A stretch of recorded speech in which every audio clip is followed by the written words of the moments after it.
Bonjour, mon nom est Clovis hier. Aujourd'hui, nous allons parler des display type des éléments HTML. Le display type, c'est la façon dont un élément va se positionner sur le document flow. Parce qu'on vient de voir le document flow qui disait que c'est la logique que les éléments occupent des espaces sur le document. Maintenant, pour occuper ces espaces-là, il y a deux types d'affichement. Quand je dis display type d'affichement. Et ces display types sont inline ou block. Comment est-ce que ça se comporte? Il y a des éléments par défaut qui sont soit inline ou soit block parce que c'est la nature de l'élément HTML. Un élément HTML est soit inline ou block. Donc, quand vous mettez un élément, c'est soit c'est un élément inline ou block. Maintenant, si un élément est block, la manière dont ça se comporte est différente de quand cet élément est inline. Comment est-ce que les éléments blocs comportent? Quand vous mettez un élément block sur votre page, ce qui se passe, c'est que par défaut, ça va prendre 100% de la largeur de votre navigateur.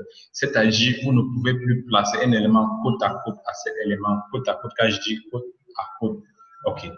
C'est-à-dire, vous ne pouvez plus. Par exemple, si on prend un exemple comme le H2, je pense, c'est un élément bloc. Si nous mettons un élément H2 sur notre page et nous mettons encore d'autres éléments, ce qui va se passer, c'est que ces éléments-là vont venir à la ligne. Parce que le H2 a pris 100% de la taille du navigateur. Même quand les gens vont penser que, non, quand je dis 100%, peut-être regardons ici, voici notre navigateur en ce cas. Ce qui se passe, ça va occuper, voir que je fais un dessin là, pour bien démontrer.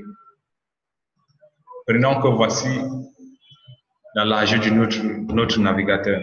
Quand nous mettons un élément bloc, ce qui se passe, c'est cet élément-là va prendre, je prends une couleur différente, ça va prendre 100% de la taille du navigateur. Même si son contenu est petit de telle sorte que son contenu prend juste l'espace, ça veut dire, lui, son content prend juste cet espace-ci, ça va occuper 100% nous ne pouvons plus mettre un élément à ce niveau.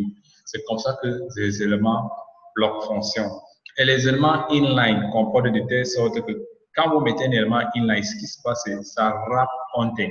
Le wrap content, ça veut dire ça prend la largeur de son contenu. Si son contenu prend telle largeur, ça va prendre cette largeur-là-ci et nous pouvons encore placer des autres éléments inline côte à côte jusqu'à nous atteignons la taille du navigateur et les autres maintenant peuvent revenir à la ligne. Mais avec des éléments blocs, dès que vous mettez un élément ici, par défaut, vous ne pourrez plus mettre un élément ici, c'est impossible parce qu'il occupe l'espace. Même quand vous regardez sur le navigateur, vous verrez qu'il prend juste un petit espace là. L'espace qui reste là, qui prend l'espace qui reste ici, vous ne pouvez pas mettre un élément là parce que il a l'autorité sur cet espace. Maintenant, il y a une autre classe qui est une hybride, hybride que je dis. C'est un élément que on laisse par défaut, soit c'est inline ou c'est bloc. Mais maintenant, on peut faire un autre élément qui est inline block. Ça veut dire c'est un élément bloc. Mais de telle sorte qu'on peut placer des éléments côte à côte avec lui. Avec le style CSS, on arrive à rendre un élément inline block. Mais par défaut, c'est soit c'est inline ou c'est bloc. OK, ça c'est tout pour la vidéo.